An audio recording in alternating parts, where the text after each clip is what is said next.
Hello everyone, good morning.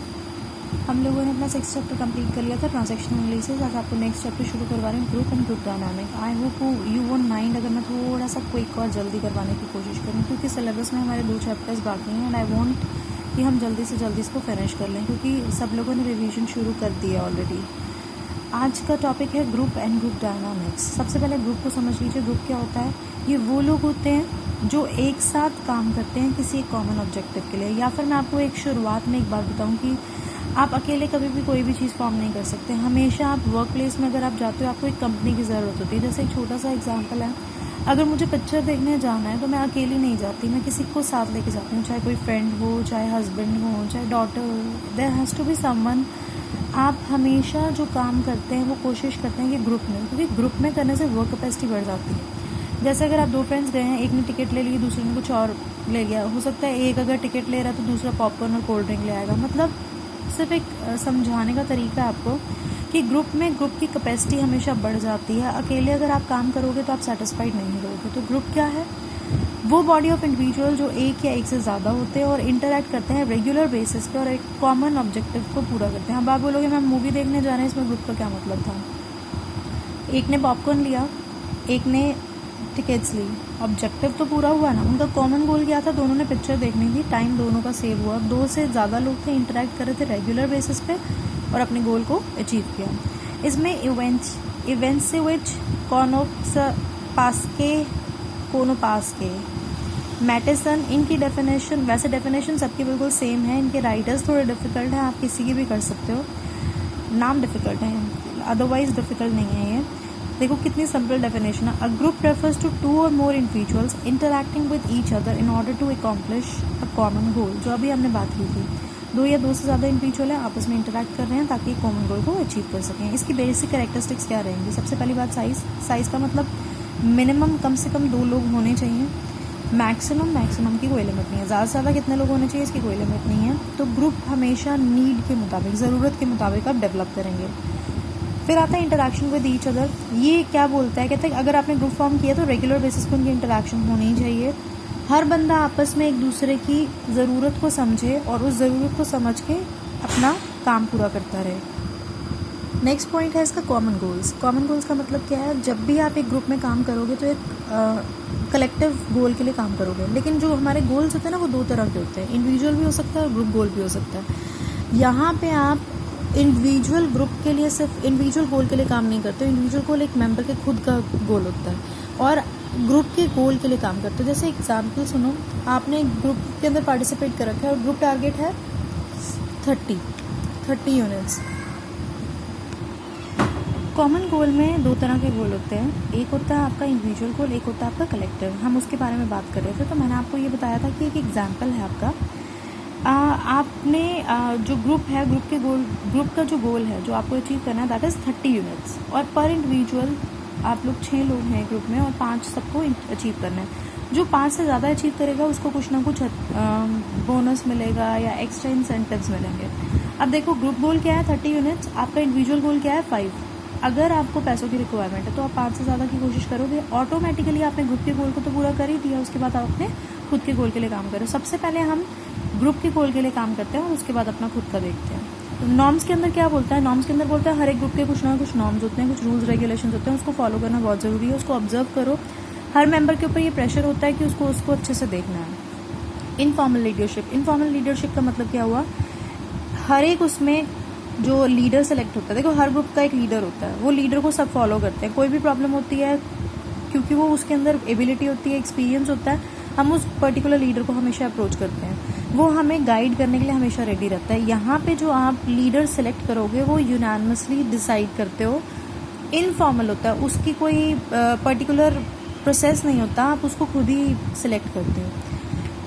तो selection होती है और आप डिफरेंट प्रॉब्लम्स को सॉर्ट आउट उन्हीं से करवाते हो। जो भी सिचुएशन आती है, फिर उनके एक्सपीरियंस या एबिलिटी के बेसिस पे अगर आपने उनको सिलेक्ट किया एज अ लीडर, तो आप उनसे अपनी गाइडेंस हमेशा मांगोगे जब भी आपको ज़रूरत पड़ेगी। कोहेसिवनेस की जगह आप यूनाइटेड भी लिख सकते हो। इसमें क्या है, कितना ज़्यादा यूनिटी एक ग्रुप के अंदर है, जितना ज़्यादा यूनिटी होगी उस ग्रुप में उतना ज़्यादा वो एक दूसरे की इंटरेस्ट का ध्यान रखेंगे। जितना ज़्यादा वो इंटरेस्ट का ध्यान रखेंगे उतने अच्छे से आप अपने ऑब्जेक्टिव को पूरा कर सकते हो। इसका मतलब उतना ज़्यादा इंडिविजुअल सेटिस्फाइड होएगा जितना ज़्यादा उसको ग्रुप में इंपॉर्टेंस मिलेगी या उसके जो भी इंटरेस्ट है उसका ध्यान रखा जाएगा। इसके बाद है इंटरडिपेंडेंसी। इंटरडिपेंडेंसी मतलब हर एक बंदा एक दूसरे पर डिपेंडेंट होता है। कोई भी बंदा अपने आप में काम नहीं करता। अगर आपको किसी भी प्रॉब्लम का सोल्यूशन लेना है तो वो हमेशा ग्रुप के अंदर सारे मेंबर्स की हेल्प से आप ले सकते हो एक दूसरे पे, क्योंकि डिपेंडेंट है यहाँ पे हम। रेगुलरिटी का मतलब क्या होता है? रेगुलर बेसिस पे एक दूसरे के साथ बात होना बहुत ज़रूरी है। ऐसा नहीं है कि आपने ग्रुप फॉर्म कर लिया और 1 साल तक आप लोग आपस में बात नहीं कर रहे हो, नहीं, रेगुलरिटी होनी चाहिए इसके अंदर। Social pressure. सोशल प्रेशर क्यों आया? क्योंकि जो ग्रुप फॉर्म किया जाता है वो सोसाइटी के अंदर फॉर्म किया जाता है। जब सोसाइटी के अंदर आप ग्रुप फॉर्म कर रहे हो तो सोसाइटी के इंटरेस्ट का भी हमें ध्यान रखना बहुत ज़रूरी है। जब आप सोसाइटी के इंटरेस्ट का ध्यान रखोगे तभी आप बाकी मेंबर्स के इंटरेस्ट का ध्यान रख पाओगे। डिवोशन, आपस में जो आप ग्रुप बनाते हो उसमें डिवोशन होनी चाहिए एक दूसरे के लिए। डिवोटेड होगे आप, एक दूसरे को देने को तैयार होगे, एक दूसरे के लिए काम करने के लिए तैयार होगे, तभी वो ग्रुप का हो पाना पॉसिबल है। स्ट्रक्चर, यहाँ पे एक म्यूचुअल रिलेशनशिप पे बाउंड होते हैं हम। म्यूचुअल रिलेशनशिप जो होती है मेंबर की, वो ग्रुप लीड करता है। Group lead to its creation. देखो, आपस में जो रिलेशन होती है आपकी म्यूचुअल रिलेशनशिप, दोनों के बीच में आपस में रिलेशनशिप है, तभी आप एक ग्रुप के अंदर जाओगे। जब आप एक ग्रुप के अंदर जा रहे हो तो आप तभी उस ग्रुप की पोजीशन को अच्छे से समझ पाओगे, एक स्ट्रक्चर को अच्छे से समझ पाओगे। बेसिकली इसमें क्या कहना चाह रहा है, स्ट्रक्चर जो फॉर्म होता है आपका, वो आपके खुद के इंटरेस्ट के साथ फॉर्म होता है। अगर आप इंटरेस्टेड हो, आपकी म्यूचुअल रिलेशंस अच्छी हैं किसी मेंबर के साथ, तभी आप उस ग्रुप में एंटर करते हो। कल्चर, क्योंकि हमारा कल्चर हमें गाइड करता है। हम एक अच्छे ग्रुप के अंदर रह रहे हैं तो हमारी एक अलग पहचान हो जाती है, क्योंकि हम अपने ग्रुप के नाम से पहचाने जाते हैं। तो ये फुल ऑफ सोसाइटी के इंटरेस्ट का है या आपका अपने इंडिविजुअल इंटरेस्ट का है, वो डिपेंड करता है आपके कल्चर के ऊपर। उस कल्चर के बेसिस पे ही आप ग्रुप सेलेक्ट करते हो।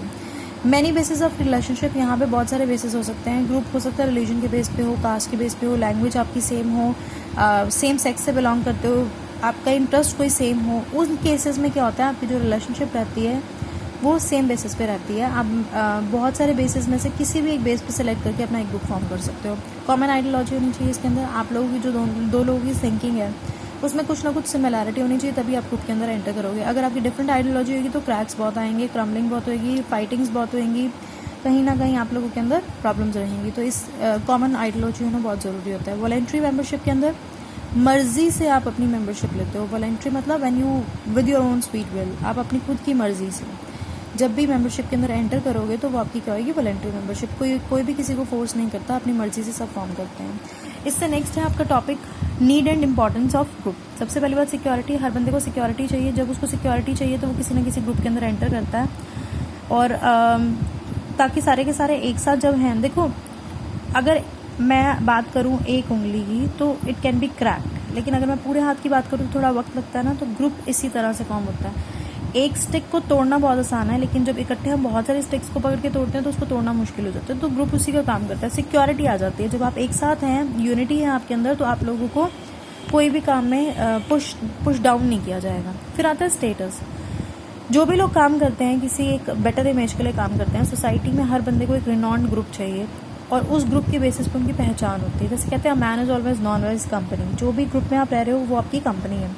जैसे हमारे यहाँ पे इतना नहीं होता, लेकिन चीयर लीडर का ग्रुप होता है आउट ऑफ इंडिया। अगर आप बात करो स्कूल्स में, तो चीयर लीडर के ग्रुप में जो लड़कियाँ होंगी उनकी अलग इंपॉर्टेंस होती है। स्पोर्ट्स ग्रुप के जो बच्चे होते हैं उनकी अलग इंपॉर्टेंस होती है। हमारे यहाँ पे भी स्पोर्ट्स के बच्चों की अलग इंपॉर्टेंस है।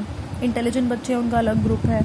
तो वो स्टेटस होता है। जिस ग्रुप में आप उठोगे बैठोगे ना, टीचर के अंदर जो आपके लेक्चरर हैं, आपके टीचर्स हैं, उनके अंदर एक माइंड में वो जाती है, रिफ्लेक्शन जाती है कि ये अगर इन बच्चों के बीच उठ बैठ रहा है तो हो सकता है ये भी इंटेलिजेंट हो। तो वो इमेज आपकी सेट हो जाती है, स्टेटस मिलता है आपको उस पर्टिकुलर ग्रुप से। Esteem need. हर बंदे को अपनी ईगो को सेटिस्फाई करना है, कोई ना कोई अपॉर्चुनिटी उसको चाहिए, अपॉर्चुनिटी ग्रुप में मिलती है। एफिलिएशन कैसे? अगर आपको सोसाइटी के अंदर रहना है तो आपको सेल्फ रिस्पेक्ट चाहिए। सेल्फ रिस्पेक्ट चाहिए, वो कहाँ से मिलती है? आपके फ्रेंड्स और रिलेटिव्स के बीच में। फ्रेंड्स और रिलेटिव कैसे बनते हैं? ग्रुप अगर आप बनाते हो। पावर, आपको पावर भी चाहिए। जब भी आप कहीं पे भी जाते हो तो यूनिटी सबसे इम्पॉर्टेंट पावर है। अगर आपके पीछे 4-5 लोग खड़े हैं तो आप हर काम बहुत ईजिली और आसानी से कर लेंगे। तो हमें ग्रुप पावर भी देता है। ग्रुप अचीवमेंट्स, आपका जो ग्रुप कितना बड़ा फॉर्म किया आपने, उस बेसिस पे आप ऑब्जेक्टिव को उतना इजीली अचीव कर लोगे। तो गोल की अचीवमेंट आपके ग्रुप के साइज या उसके ऑब्जेक्टिव के ऊपर भी डिपेंडेंट है। पर्सनालिटी की डेवलपमेंट होती है, क्योंकि हर इंडिविजुअल की पर्सनालिटी को ये रिफ्लेक्ट करता है, वो कैसा सोचता है, क्या उसकी हैबिट्स है, उसका एटीट्यूड कैसा है, और उस एटीट्यूड ही उसकी गुड हैबिट्स को फॉर्म करता है। तो गुड हैबिट्स को फॉर्म करके कहीं ना कहीं उसको एक पहचान दिलवाता है। तो पर्सनालिटी भी, ओवरऑल पर्सनालिटी भी डेवलप होती है जब आप ग्रुप्स में उठते बैठते हो। इंक्रीज इन एफिशिएंसी, अगर आपको एफिशिएंसी को बढ़ाना, जैसे एक ग्रुप जो है वो love, leadership, friendship, help, status, respect, ये सब मेंबर्स जो हैं इनको एक दूसरे को देनी पड़ती है। एक आदमी तभी अपने ग्रुप में हैप्पी होता है जब उसकी इंडिविजुअल की नीड्स को या उसकी सर्टेन उसकी एफिशिएंसी को वो बढ़ाया जाए और उसकी इंडिविजुअल की नीड्स को सेटिस्फाई किया जाए। तो कहीं ना कहीं एफिशिएंसी बढ़ती है जब आप ग्रुप में काम करते हैं। एटीट्यूड की फॉर्मेशन होती है। एक इंसान बहुत खुश होता है जब वो किसी के साथ है और वो उसकी एटीट्यूड को फॉर्म करने में हेल्प करता है। सिस्टमैटिक सोसाइटी होती है इसके अंदर। इस्टेब्लिश करते हो relationship among different individuals and bring them together closer with each other. Society के अंदर सब लोग काम कर रहे हैं और जब आप सोसाइटी के अंदर काम करो तो एक सिस्टमैटिक सोसाइटी बन जाती है अगर आपने एक ग्रुप फॉर्म किया है।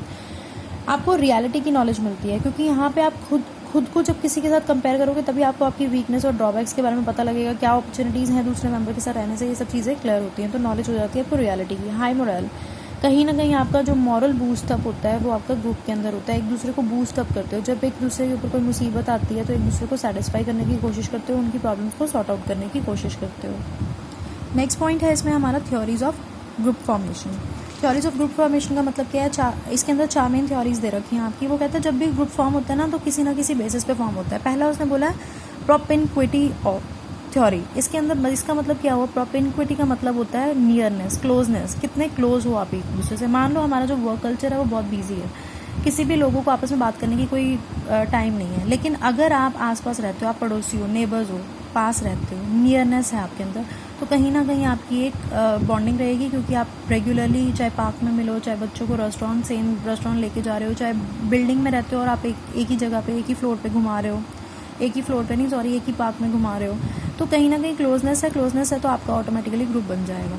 फिर दूसरा पॉइंट है आपका एक्टिविटी, इंटरैक्शन, सेंटिमेंट थ्योरी। ये जॉर्ज ओ होमैन्स ने दी थी। इन्होंने क्या बोला? सबसे पहले बात एक्टिविटी की बात की। एक बड़े काम को हम छोटे छोटे काम में डिवाइड कर देते हैं। हर एक छोटा काम एक इंडिविजुअल को दे दिया जाता है। जब वो आपस में सब इकट्ठे काम करते हैं तो कहीं ना कहीं कनेक्ट हो जाते हैं और ग्रुप फॉर्म हो जाता है। इंटरैक्शन, कॉन्वर्सेशन दूसरे एम्प्लॉयज़ के बीच में आपस में कितनी अच्छी है। जहाँ पे different parts of big job होगी, बड़े बड़े काम को छोटे छोटे पार्ट्स में डिवाइड किया होगा, वहाँ पे इंटरैक्शन भी बहुत इंपॉर्टेंट होगी। जहाँ इंटरैक्शन होगी वहाँ ग्रुप ऑटोमेटिकली फॉर्म हो जाएगा। लास्ट आता है इसके अंदर सेंटिमेंट्स, लाइकिंग और डिसलाइकिंग। एक इंडिविजुअल की जो लाइकिंग्स एंड डिसलाइकिंग है वो सेम होंगी तभी वो आपस में ग्रुप के अंदर आएगा। जैसे आप लोगों को पता है, आप लोग अपने आप ही बोलते हो मैम हमें पता है कि हम कौन से लेक्चरर किस लेक्चरर के बहुत क्लोज हैं। आपको उनके फ्रेंड सर्कल का पता है। कहीं ना कहीं उन लोगों की आपस में कॉमन लाइकिंग्स और डिसलाइकिंग्स रहती हैं जिसके कारण उनका ग्रुप फॉर्म ऑटोमेटिकली हो जाता है। फिर नेक्स्ट पॉइंट आता है आपका बैलेंस थ्योरी। ये थियोडोर एंड न्यूकॉम ने दी थी। यहाँ पे एक कॉमन एटीट्यूड से आप ग्रुप को फॉर्म करते हो। कहीं ना कहीं आपके जो कॉमन ऑब्जेक्टिव हैं उसके लिए आप काम कर रहे हो। जब सिमिलर ऑब्जेक्टिव है तभी आपका ग्रुप फॉर्म हुआ है। तो आप बैलेंस करके रखते हो एटीट्यूड ऑफ पीपल को, इसीलिए इसको बैलेंस थ्योरी करें। जहाँ पे भी डिसबैलेंस क्रिएट होगा, जहाँ पे भी आपस में दिक्कत आएगी, वहाँ पे आप फिर से उसको सॉर्ट आउट करके दोबारा से रिफॉर्म करने की कोशिश करोगे। लास्ट आता है एक्सचेंज थ्योरी। एक्सचेंज थ्योरी में बोलता है 2 मेन एलिमेंट्स होते हैं हमारी इंटरैक्शन के। एक होता है कंसिडरेशन, दूसरा होता है कॉस्ट। कंसिडरेशन क्या है? आपकी सेटिस्फैक्शन आपको कैसे मिल रही है? हर एक इंसान को अपनी लाइफ में इंटरैक्शन करनी है और इंटरैक्शन से उसको क्या मिल रहा है? सेटिस्फैक्शन। दूसरी तरफ उस एफर्ट्स को जो इंटरैक्शन करने में लगा रहा है, जैसे डिस्कशन है, फटीग है, एंग्जाइटी है, म्यूचुअल डिसएग्रीमेंट है, ये सारी चीज़ें हैं, एंटागोनिज्म है, ये सब आपकी क्या है? कॉस्ट है। तो आप इसमें क्या करते हो? एक्सचेंज थ्योरी है। आप कुछ ना कुछ कंसिडरेशन दे रहे हो, उसके बदले में कुछ ना कुछ कॉस्ट लग रही है आपको। आप कब एक ग्रुप को फॉर्म करोगे? जब आपकी जो कंसिडरेशन है वो ज़्यादा होगी आपकी कॉस्ट से, तभी एक ग्रुप को फॉर्म किया जाएगा। इसका मतलब आपको बेनिफिट अगर ज़्यादा मिल रहे हैं और आपको कम कॉस्ट पड़ रही है उसके ऊपर, कॉस्ट मतलब आपके एफर्ट जो कम लग रहे हैं, तभी आप एक ग्रुप को फॉर्म करते हो। क्योंकि जहाँ पे एफर्ट कम लग रहे हैं वहाँ आपस में लाइकिंग डिसलाइकिंग कॉमन होती है, आपस में एक दूसरे के साथ अंडरस्टैंडिंग होती है, इसलिए वो ग्रुप को फॉर्म किया जाता है। नेक्स्ट वीडियो में मैं आपको करवाऊंगी टाइप्स ऑफ ग्रुप्स। आज ही वो वीडियो कोशिश करूँगी कि मैं आप लोगों के साथ शेयर कर लूँ। अगर ये वीडियो जैसे ही अपलोड होगी मैं वो वीडियो आपके साथ शेयर करूँगी। Stay at home, stay safe, अपना ध्यान रखें, अपने घर वालों का ध्यान रखें, थोड़ा सा और पेशेंस दिखाएं। 3 मई तक मोदी जी ने हमारे लॉकडाउन को एक्सटेंड किया। ये सेकेंड फेज़ है। होपफुली सब कुछ जल्दी सॉर्ट आउट हो जाएगा और हम लोग दोबारा से अपनी नॉर्मल लाइफ में दोबारा जाएंगे। आप तब तक इस टाइम को बहुत अच्छे से एंजॉय करो, क्वालिटी टाइम स्पेंड करो, कुछ ना कुछ नया सीखो, इंटरैक्ट करो ज़्यादा से ज़्यादा लोगों के साथ, सोशल नेटवर्किंग साइट्स देखो। हार्वर्ड यूनिवर्सिटी ने फ्री कोर्सेज शुरू किए हैं, आप वो शुरू कर सकते हैं। बहुत कुछ है बच्चों करने के लिए। डोंट गेट बोर्ड, पढ़ाई के साथ साथ एक्स्ट्रा भी काम करते रहो, जो मैं हमेशा आप लोगों को समझाती हूँ, क्योंकि नंबर हमारे एक लेवल तक देखे जाते हैं। हमारा असल जो है वो हमारी पर्सनालिटी है, वो पर्सनालिटी डेवलप होती है बाकी सब चीज़ों से। तो हर चीज़ पे ध्यान देना है, सिर्फ पढ़ाई नहीं, बाकी चीज़ों पे भी आप लोग फोकस करो। Bye bye for now, next video पे मिलते हैं।